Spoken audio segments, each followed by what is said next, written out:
Hello नमस्कार, good morning. कसे आहात तुम्ही सगळे? होप सो तुम्ही सगळे आनंदी असाल, खुश असाल, हॅप्पी असाल. तर मी प्रियंका तुम्हा सगळ्यांचं स्वागत करते माझ्या यूट्यूब चॅनलमध्ये रियांश आणि आई. तर आजपासून सुरू होते नवरात्री. आजपासून सुरू होणाऱ्या नवरात्रीच्या तुम्हाला आणि तुमच्या कुटुंबाला खूप खूप शुभेच्छा. तर मी आज तुम्हाला सगळ्यांसोबत शेअर करणार आहे माझी एक रेसिपी, रताळ्याची खीर.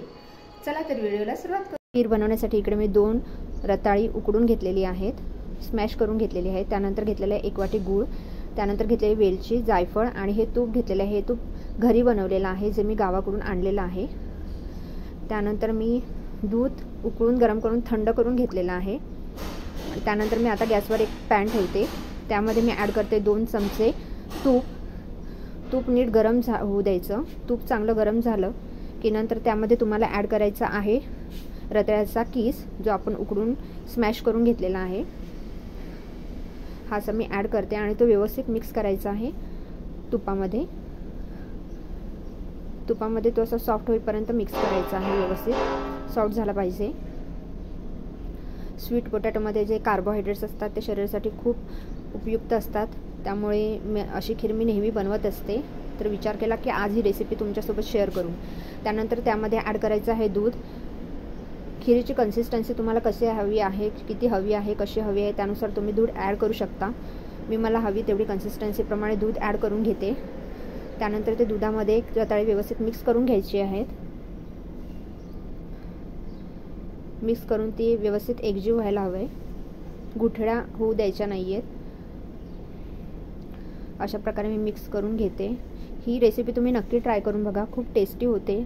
आणि आता नवरात्रीमध्ये उपवासासाठी तुम्ही ही खाऊ शकता. जे कोणी नवरात्रीच्या लेडीज असतात, ज्या उपवास धरतात, ते ही खीर खाऊ शकतात नक्कीच रताळ्याची. व्यवस्थित मिक्स करून घ्यायचे आणि थोडीशी उकळी येऊ द्यायचे. त्यानंतर तुम्हाला त्यामध्ये ॲड करायचा आहे 1 वाटी गूळ, जो आपण ऑलरेडी खिसून घेतला होता. तो गूळ मी ॲड करते. गूळ ॲड करून झाल्यानंतर पुन्हा सगळं मिश्रण एकजीव करून घ्यायचं आहे.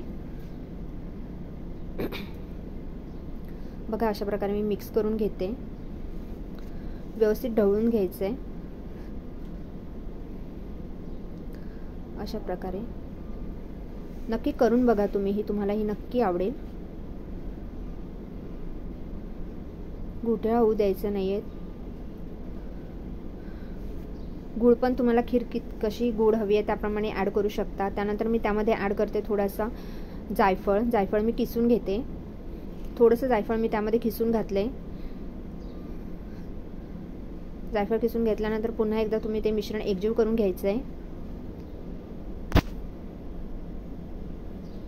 अशा प्रकारे त्यानंतर तुम्हाला त्याला थोडीशी उकळी येऊ द्यायची. उकळी येऊन आल्यानंतर तुम्हाला त्यामध्ये ॲड करायची आहे वेलची. वेलची ॲड करून झाल्यानंतर पुन्हा मिश्रण थोडंसं एकजीव करून घ्यायचं आहे. अशा प्रकारे नंतर मी त्यामध्ये ॲड करते मनुके. तुम्ही तुमच्या आवडीप्रमाणे ड्रायफ्रूट्स ॲड करू शकता. मी फक्त मनुके ॲड केलेले आहेत. तुम्ही काजू बदामही ॲड करू शकता. आणि नंतर खीरीला चांगली उकळी येऊ द्यायची. व्यवस्थित एकजीव करून घ्यायचे. बघू शकता तुम्ही खीरीचा कलर, कन्सिस्टन्सी किती छान झाली आहे. आता ते व्यवस्थित उकळू द्यायचे.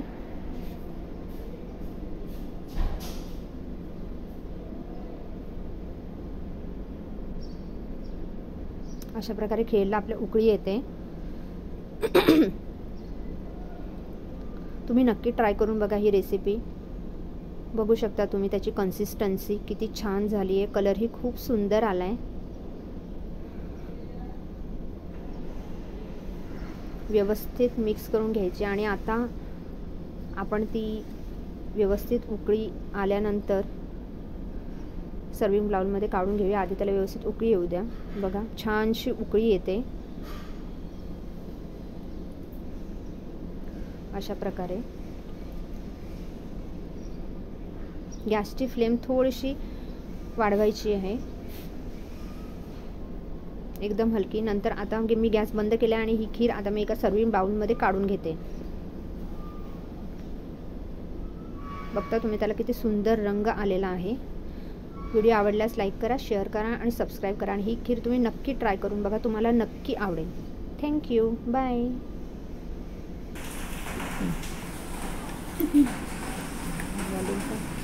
कसं केलं रियांश खीर कशी झाली आहे? यम्मी आणि टेस्टी पण झाली आहे. आवडली तुला? खा. दादाला